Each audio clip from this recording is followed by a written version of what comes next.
Hey, what's up, guys? This is Joe, and today we're going to be taking a look at Samsung's Galaxy S5. So, the Samsung Galaxy S5 might not be the big change that everybody was hoping for, but they did manage to pack some really nice specs into this device. It's got a 2.5 gigahertz quad core Snapdragon 801 processor. It's got a 5.1 Full HD Super AMOLED display, which is really nice. 16 megapixel rear facing camera also takes some really great shots. A 2 megapixel front facing camera. Of course, it's running the latest version of Android 4.4.2 KitKat. It's got a health rate monitor, which not sure how many people will actually use that, but it's handy to have.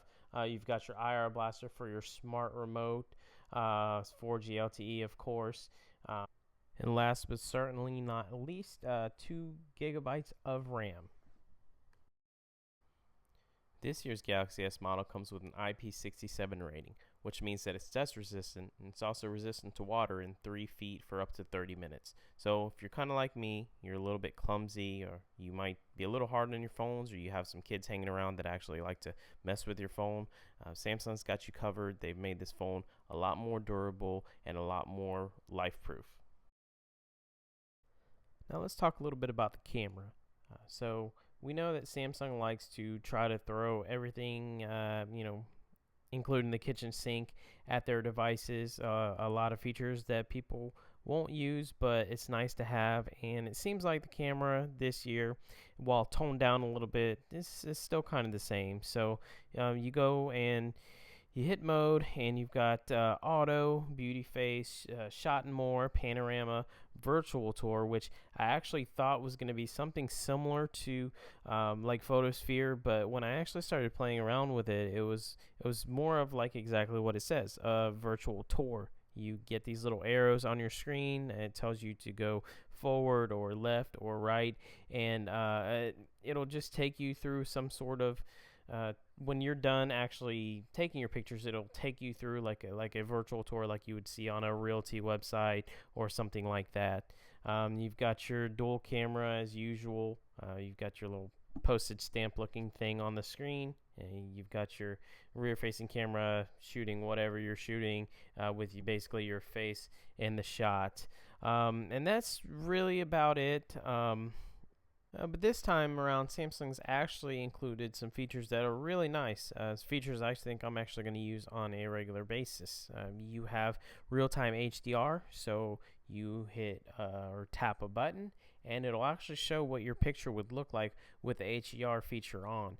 There's also a feature called selective focus, where it will actually take two pictures, one in the foreground, one in the background, and then at a later time, as long as you've done it right, this is a little bit tricky to get down, but as long as you've done it right, you'll be able to go back into that picture and actually select what you want to focus on, whether it be the foreground or the background. So yeah, like I said, it's kind of tricky. It takes a little bit of getting used to. A lot of times you might actually see where you take a picture and the message will pop up on the screen that it did take the picture, but you will not be able to select to focus. So, I mean, it really does good when you have very clear subjects. The camera can actually define what you want to blur out, or whether it be in the background or the foreground. So all in all, the Samsung Galaxy S5 is a really nice phone. Is it worthy of running out and upgrading when you don't necessarily have an upgrade if you're like, let's say you're on the S4 or just another device? Probably not, but they really did a lot of things right.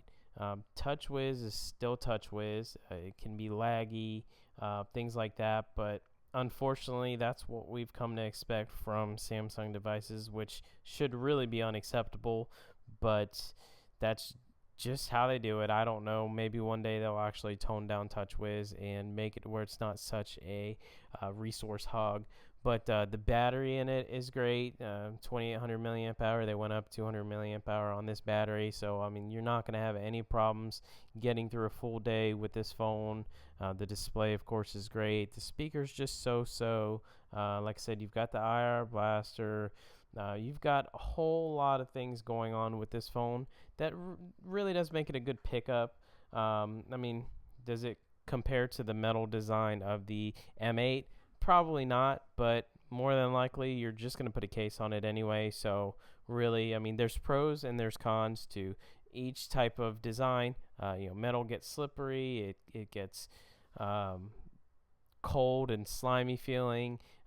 Plastic sometimes can get sticky. It's a fingerprint magnet, things like that. So with them actually changing the design on the back cover, that was actually a really smart move. But anyhow, thanks guys for watching. I really appreciate you sticking through this. It's my first video, so hopefully there's better content to come, more content to come. If you like this video, please give me a thumbs up or subscribe, and we'll see you next time. Thanks.